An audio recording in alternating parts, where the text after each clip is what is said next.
терді шығару үшін біз бірден көрпеге жатқырмаймыз. Бастан аяққа дейін массаж істеп аламыз. Яғни біздер лопатканы ашып жатырмыз.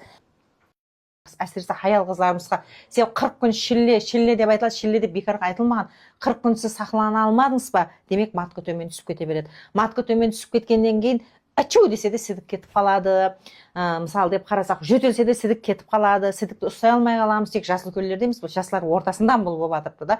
Сол үшін бұл процедураны сіздер алың. Яғни бастан аяққа дейін массаж істелінеді. Һәм матканың көтерудің упражнениесі істелінеді. Һәм бұл көрпеге салып, сізді терлеп, балықтеп, лечение аласыз. Сіздегі аязлардың һәммесінен құтыласыз.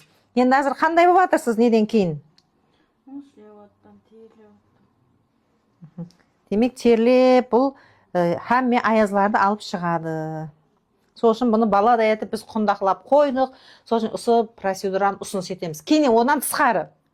Және аял қыздарымызда сондай бір нені және қостық, кішкентай тазикке емлеуші шөплерді саламыз да, сізді отырғызып, орап тастап ванночка қылып береміз. Яғни бұл женскийдің аязларына да жақсы. Бір, екінші опущение матканы көтеріп береді, сідік кетіп қалған тоқтайды. Һәм денедегі аязлардың бәрі кетеді.